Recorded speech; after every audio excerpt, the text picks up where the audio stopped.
So, one huge thing that we hear so much is that our park is for everybody, and that is not the case.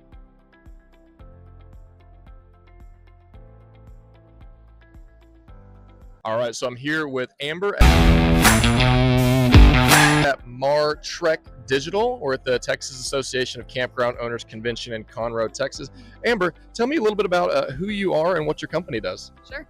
I'm Amber Simpson. I'm the founder and lead strategist here at Martrek Digital. We are campground marketing by campers. So we are a little bit different than some of the other marketing companies in the sense that we specialize in outdoor hospitality. We only serve campgrounds, RV parks, glamping destinations, and we really niche down into that view of being a camper ourselves and really seeing what the campers are doing day to day and how they experience the digital presence of campgrounds, and we can help transform that so it really matches your guest and how they're looking for you and searching for campgrounds in 2026.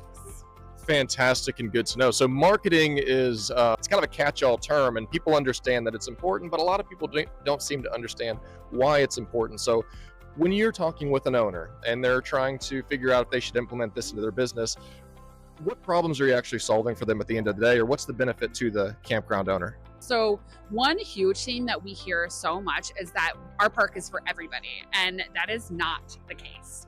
So we really approach all of our clients with what we call our proprietary Roasted Marshmallow Method, which is that every person likes their marshmallow roasted differently, and no way is wrong.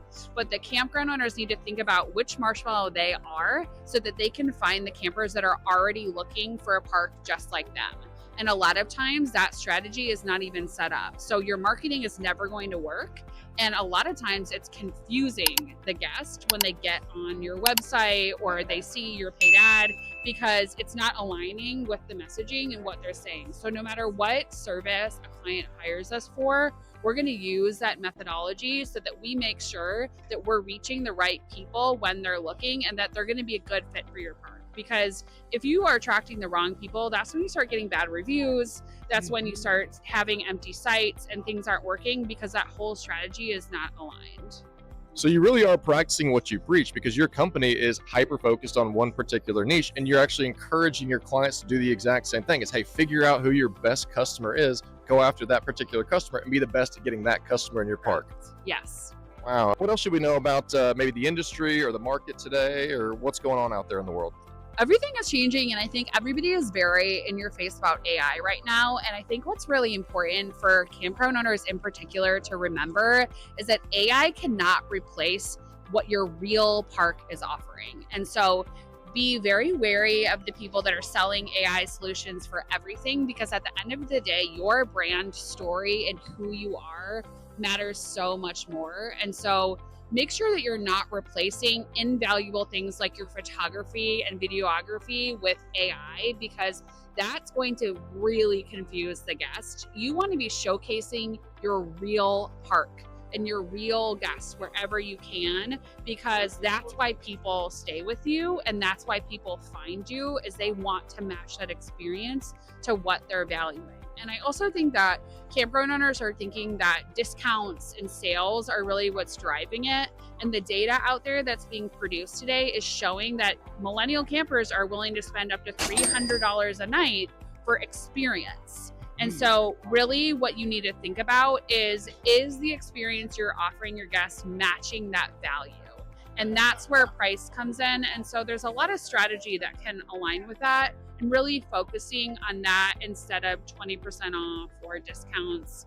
The other thing we are seeing happen, and we'll see what happens with this season, is that the campground industry is a little more protected and insulated by the political climate and by raising prices. But we are telling our clients that have transient campers to focus closer to home. People are still going to camp, but they're going to be looking in that 100-mile or less range instead of what we have strategically done in the past, where a 300-mile radius, to really hone in on that closer people so that they still get people that are willing to travel.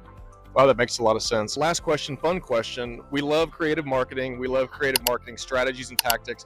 What's the wildest or craziest or most effective random marketing strategy that you've seen somebody implement, either in the campground space or just in general?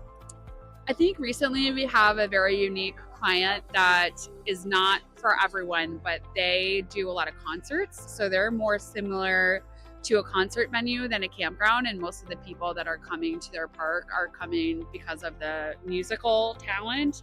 And so we have seen some really crazy, cool, creative that they are producing and marketing along there with louder messaging, and where that might not be a good fit to some campgrounds, that's a really good example of owning who you are and who you're for, because the right clients will come.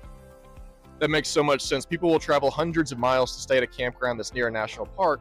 There's no reason to think that same ideology wouldn't work for music lovers or whatever the niche interest is. That's very interesting. Well, Amber, thank you so much for your time. I hope you have a super successful conference. And one question for you. Where does someone need to go to learn more about you and your company? Martrekdigital.com. Perfect. Thank you so much. Thank you.